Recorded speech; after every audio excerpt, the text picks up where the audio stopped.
यिनुओ का गुस्सा 7वें आसमान पर पहुंच गया। उसने उस लड़के को झाड़ते हुए कहा, अबे ओए, तेरे पसंद करने से मेरा क्या लेना देना है? अपनी ये बकवास अपने पास रख और अभी के अभी यहां से दफा हो जा। दूर खड़ा मैं ये सब सुन रहा था। सु यिनुओ नाम सुनते ही उसके कान खड़े हो गए। उसने मनी मन सोचा, सु यिनुओ? क्या यही मेरी दूसरी बेटी का नाम नहीं है? पर हानहान ने तो कहा था कि उसकी दूसरी बेटी बिल्कुल उसकी हमशक्ल जुड़वा है। दोनों हूबहू एक जैसी दिखती हैं।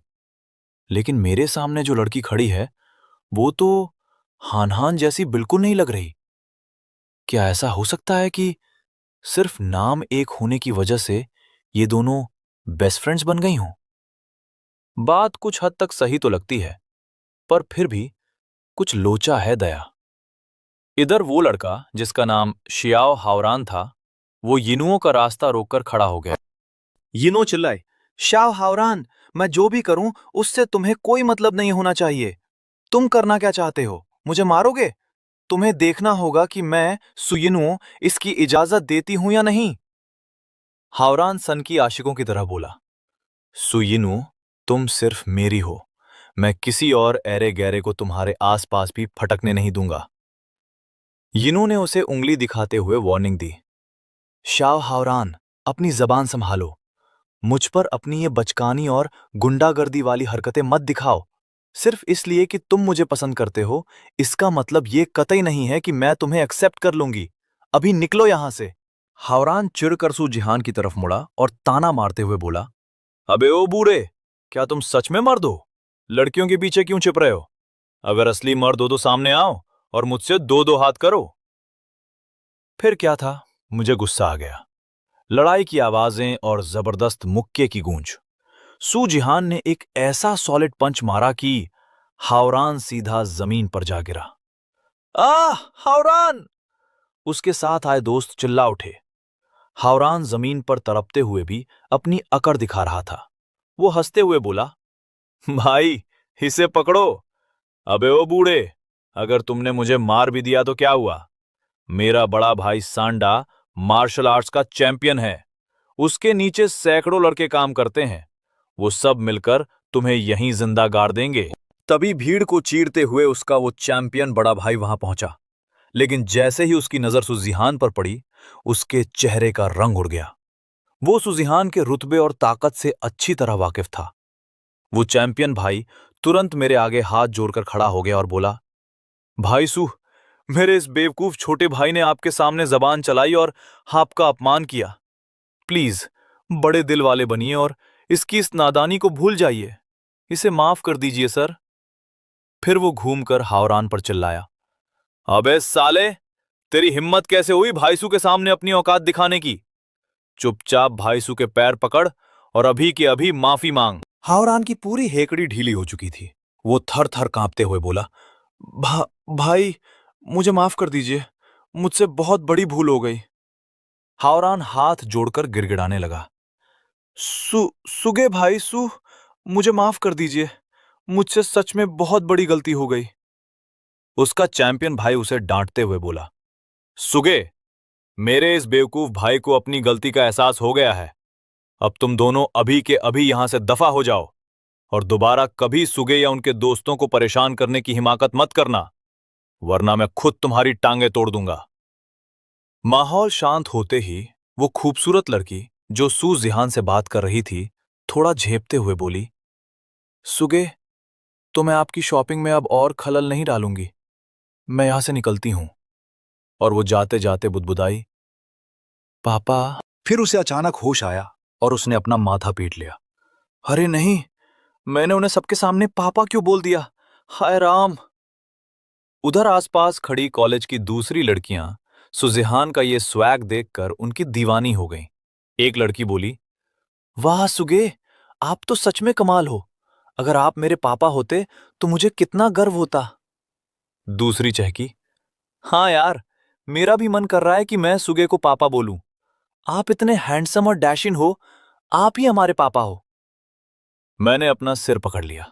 धत तेरे की, ये क्या बीमारी है भाई? यहां हर लड़की मुझे पापा क्यों बोलना चाहती है?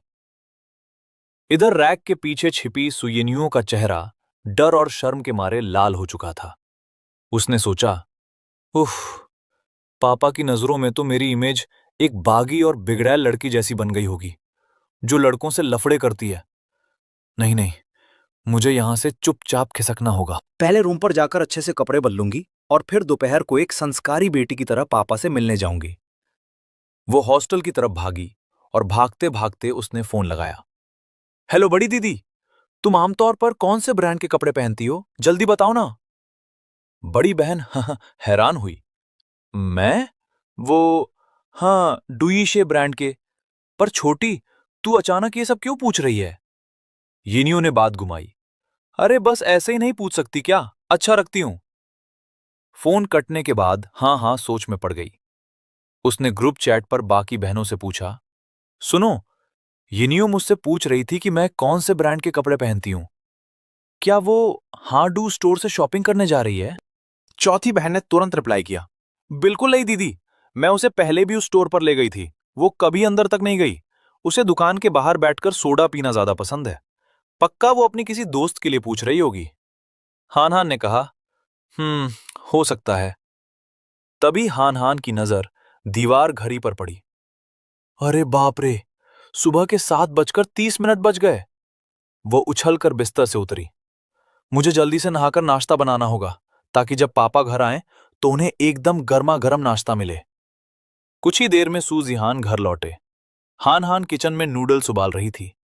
उन्हें देखते ही वो चहकी। पापा, आप आ गए? बस 2 मिनट रुकिए, मैं आपके लिए नूडल्स बना रही हूं। जल्दी ही तैयार हो जाएंगे। मैं दरवाजे पर खड़ा होकर मुस्कुराने लगा। घर लौटकर अपनी इतनी प्यारी बेटी को खुद के लिए नाश्ता बनाते देखना उसके दिल को छू गया था।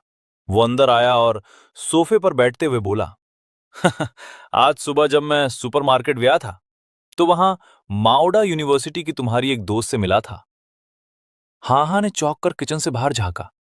दोस्त? लेकिन पापा, मैं खुद माओडा यूनिवर्सिटी में ही तो पढ़ती हूं। मेरी आंखें थोड़ी सुकुरी। उसे याद आया कि सुपरमार्केट वाली लड़की का नाम भी सू यिनुओ था। क्या कहानी में कोई नया ट्विस्ट आने वाला था?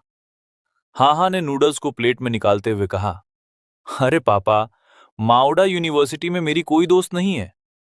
पर हां, मेरी दूसरी बहन सू यिनुओ उसी कॉलेज में पढ़ती है। मेरे हाथ से पानी का ग्लास छूटते छूटते बचा।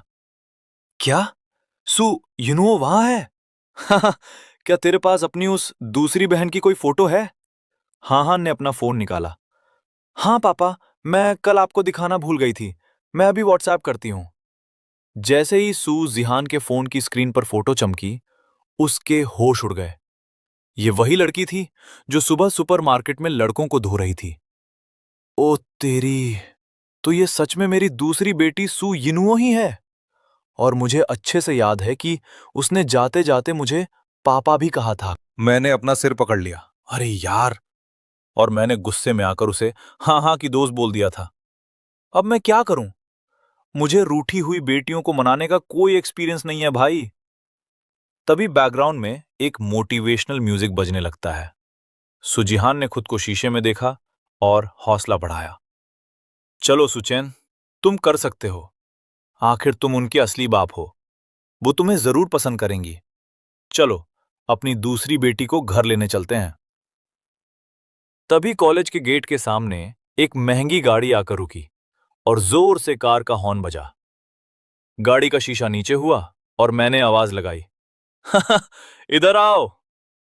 असल में सू जिहान को लगा कि गेट पर खड़ी लड़की हाँ हाँ है, क्योंकि दोनों जुड़वा बहनें बिल्कुल एक जैसी दिखती थीं। पर जैसे ही वो लड़की कार की तरफ बढ़ी, मेरे को कुछ अजीब लगा। उसने ध्यान से देखते हुए सोचा, क्या हाहा ने आज कुछ अलग तरह का लंबा सफेद जैकेट पहना है? और इसके चलने का स्टाइल भी मेरी हाहा से थोड़ा अलग क्यों लग रहा है?